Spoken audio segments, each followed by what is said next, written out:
One sentence summary. It's like Thunderbirds, but International Rescue are dogs and they only look after one place at a time apparently. Could you beat the villain? Mayor Humdingler seems like a moron to me, but he is a rich white guy, so chances are he is above the law. I'm pretty sure that you could beat him with a vote of no confidence after the first time he endangers the public. Can you imagine a big blonde idiot being in charge when they've, put the lives of the entire population in jeopardy and, directly caused deaths in some instances? How would you improve this film? My knowledge of the franchise is limited to what I saw during the film, so maybe some of these questions will be answered in the TV series that I will never watch.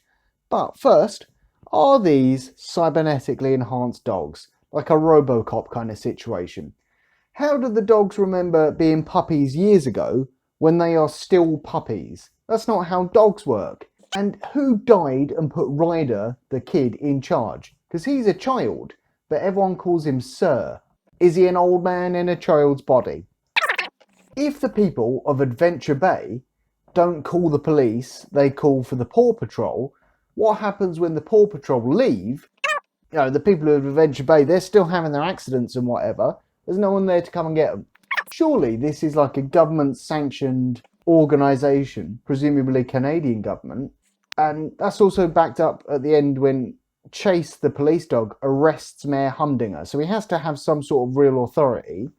It's government funded, surely that's taxpayer money. But also they're selling, merchandise on the side. What's going on? I smell corruption. Who thought this was a good idea?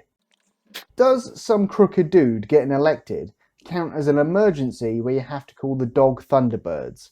Because if so, someone should have done that in London several years ago. When the Paw Patrol, they go on their little road trip adventure, I noticed that, because you see them driving their own little vehicles, and then they're in this Winnebago type thing, and they don't wear seatbelts, which is a terrible message for children. Presumably, Chase is on the case and my top hat are catchphrases from the show. Now, if I were turning my, TV show into a film, I would use the catchphrases once in the film, or maybe twice, once at the beginning, once at the end. Not every 15 minutes. But that's just my opinion. Who designed these characters? Mayor Humdinger looks like the Monopoly man, so he doesn't look like a real person. He's got a top hat, it's a lazy cliche. And then there's a news anchor who wears a toupee. When was the last time you saw someone wearing a toupee? It's another lazy cliche. I hate this film. This film looks more like a toy advert than the Transformers films. Why don't all the dogs in this have a moment to shine? So they all specialise in one thing. So like Chase is a police dog, there's a fireman dog, there's a builder, there's a recycling one, there's one who's a pilot, and I forgot about the one who had a boat until, just now. At the start of the sentence, he didn't exist. But I can't remember if the recycling one actually did anything in the entire film. I'm sure he was there, but the team gets stuck in traffic, which is stupid for several reasons. Reason the first, they have like a 3D holographic map of the town that appears to be showing them what's going on in real time. What sort of surveillance state is this that they've got satellites monitoring people all day long? Don't know. And even though they've got someone with a helicopter on the team who has a bird's eye view, they need the local dog to be like, oh man, go down this alley, blah, blah, blah, blah, blah, blah.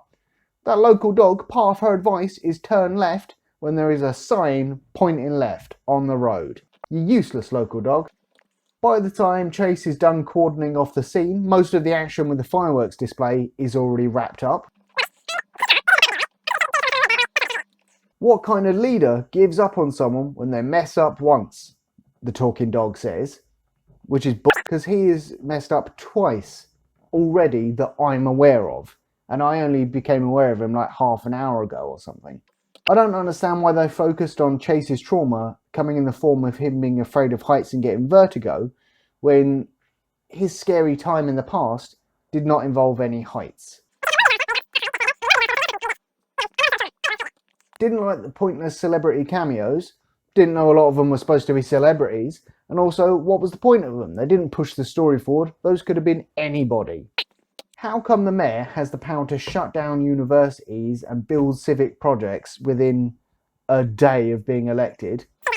And why did they call it the underground or the subway when it was clearly an overground train? Why did it take so long for the dog with the helicopter to reach that weather machine? Everyone else is on the ground doing stuff, having adventures. She's just going. Hated it. I picked you because you're brave, Ryder said to chase the dog, which is a load of because in that flashback he wasn't doing anything brave. Just, such a liar. What were the other dogs doing when Chase was rescuing Ryder? Nothing. Probably nothing. How can we see dogs talking on phones, but we never see them have phones or them dialing those phones? And are you really not going to make a comment about how real-world law enforcement can't be trusted in the light of the Black Lives Matters and defund the police movements? Or are you just going to say, yeah, follow authority, that's good for you kids? Rating out of 5 beers. I would give this 5 beers out of 5. I never want to see this film again.